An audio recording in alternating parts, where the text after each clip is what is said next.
All right, so moving on to the next segment. I'll be sharing my NFL wildcard game predictions heading into this NFL weekend of football. So this would be all my wildcard game predictions in the AFC, NFC for the playoffs this year. Fun fact for the wildcard weekend, we are actually in a new era.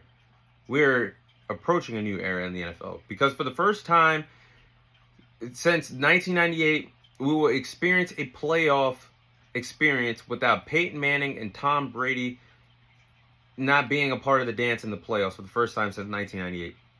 So it's a dawn of a new era without two all-time greats at the quarterback position not being a part of the playoffs for the first time since 1998. I do believe we're in store for one hell of a ride this NFL postseason.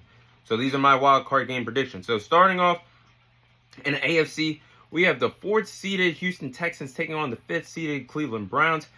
These two teams played each other just a few weeks ago, with the Cleveland Browns winning that game 38-22. CJ Stroud did not play in that game. He was in concussion protocol and was not healthy to play. So the Houston Texans used David Mills and Case Keenum in that game against the Cleveland Browns. But the Browns did defeat that team. But this is close, but I'm going with the Cleveland Browns to win this game. I believe their defense is playing at an elite level. When you have the future defensive player of the year, Myles Garrett, on your defensive pass rush, and makes the defense play at an all-time high, and it's going to help them play at an elite level in the playoffs. I do believe that pass rush and that defense is going to be too much for CJ Stroud to handle in his first playoff game. Amari Cooper just had a historic performance against that Houston Texans secondary just a few weeks ago.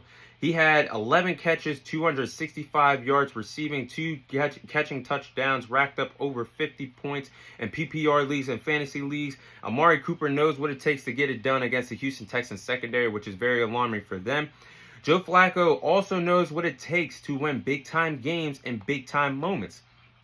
Like I just touched up on earlier in the episode, y'all cannot forget what this man is capable of doing in the playoffs. He defeated Andrew Luck, Peyton Manning, Tom Brady, and Colin Kaepernick all in the same postseason back in the 2012 NFL playoffs. So he has the experience as a former Super Bowl winner, former Super Bowl MVP. He knows how to rise to the occasion no matter the age in these big-time games. I have the Browns winning this game, and I also believe that CJ Stroud is going to be affected by not having his guy Tank Dell out there. He's going to be missing him more than ever in a big-time game, playing against an elite caliber defense in the Cleveland Browns. I like the Browns winning this game.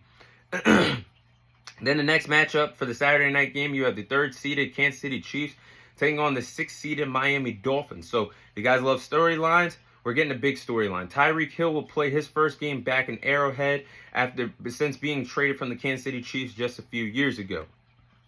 And even though they're struggling, I trust Kansas City Chiefs to win this game. They're struggling. Offense doesn't have a true identity. They don't have a true number one wide receiver in the playoffs that creates separation.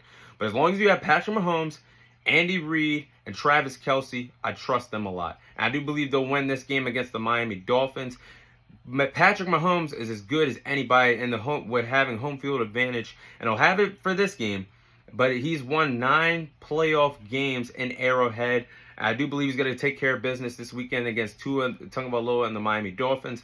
The weather, I think, is going to play a factor as well. This is another reason why I'm leaning towards the Kansas City Chiefs winning this game. It'll be the coldest game in NFL league history.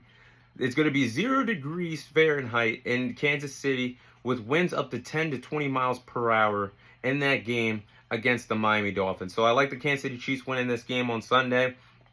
Then you have the 2nd-seeded Buffalo Bills taking on the 7th-seeded Pittsburgh Steelers. I have the Buffalo Bills winning this game.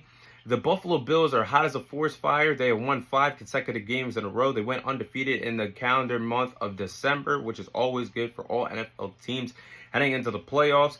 It's hard for anyone to beat the Buffalo Bills while they're at home in Buffalo. Hell, it's going to be very hard for the Pittsburgh Steelers to beat them in a playoff game, in a playoff atmosphere in Buffalo. They have an amazing crowd, an amazing fan base. They're going to be electrifying in Buffalo. I have zero faith in the Steelers to win this game, and especially zero faith in Mason Rudolph to ever defeat Josh Allen in a playoff game. And I do believe that TJ Watt being injured and not being playing as a factor on a defensive pass rush for the Pittsburgh Steelers will be a reason why they lose this game. I like the Bills winning this game.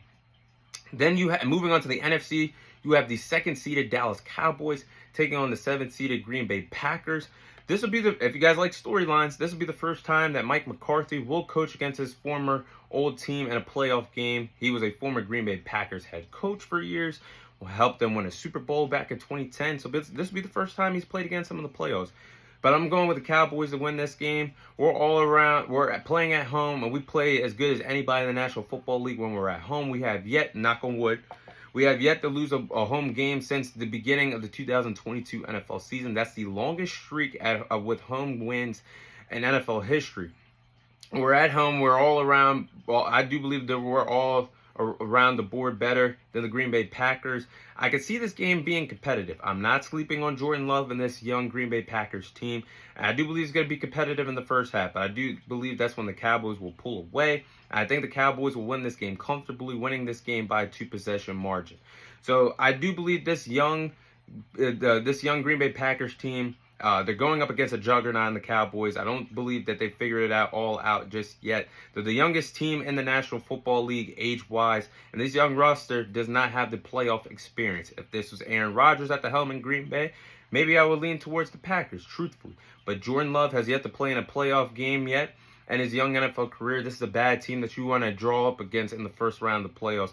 I like the Cowboys pass rush matching up against the Green Bay Packers offensive line. I like CeeDee Lamb playing up against their secondary. Jaire Alexander, the Green Bay Packers' best corner, is not a shadow corner, meaning he does not follow the number one wide receiver all around the field. So that also makes me lean towards the Cowboys in this game. I like them winning this game. Then the next game, I think this is the game of the week. You have the third-seeded Detroit Lions taking on the sixth-seeded Los Angeles Rams. If you all love storylines, there's no better storyline than this. It doesn't get much better than this because you have Matthew Stafford and Jared Goff playing up against each other. Both teams playing against their former teams. Both players were traded for each other just a few years ago. The history is there. Jared Goff, former Ram. Matthew Stafford, former Lion. This is what the NFL playoffs is all about. With that being said, I do believe this is going to be the best game of Wild Card Weekend. And I think it fits the bill to be on this Sunday night game. But with that being said, I'm going with the upset here. I'm going with the Los Angeles Rams to defeat the Detroit Lions. If you guys look at the history, if you guys love history, I got a stat for you guys. The 6th-seeded NFC seed has defeated the 3rd-seeded NFC seed over the last 6 years in the NFL postseason. There has not been a 3rd seed that has knocked off the 6th seed in the NFC conference since 2017. It's been 6 consecutive seasons. But I have the Rams winning this game. They're hot as a forest fire. They won 7 out of their last 8 games. And their only loss out of that tenure was against the Baltimore Ravens in a grueling overtime victory. Matthew Stafford, I do believe, is going to show the Lions what they're truly missing when he gets back to play at home in Detroit. I like the Rams offense matching up against the Lions suspect defense. The Rams have a lot of weapons. They have Matthew Stafford, Cooper Kupp, Puka Nacua, Kyren Williams in the backfield. They have boy genius Sean McVay on the sidelines.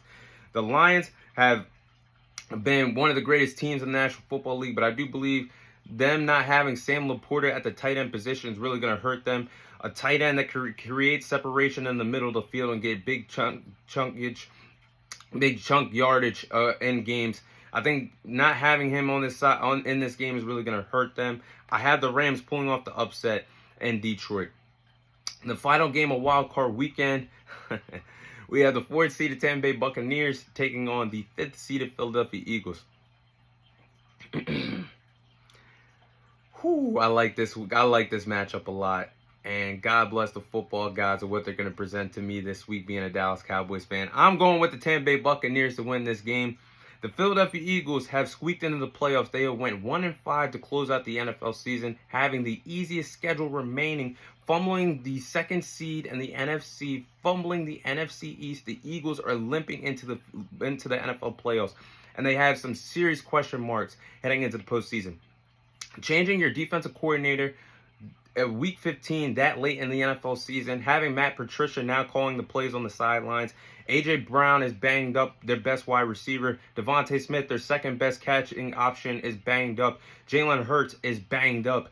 The defense has played awful over the last few weeks. The pass rush is not getting home. That was supposed to be their bread and butter on the defensive side of the ball. Their front seven, their pass rush is not getting home when it matters most heading into the playoffs. And the Bucs have home field advantage. I like Baker Mayfield, Mike Evans, Chris Godwin matching up against that awful Philadelphia Eagles secondary. I do believe that the Buccaneers will pull off the victory in Tampa and send the Philadelphia Eagles home.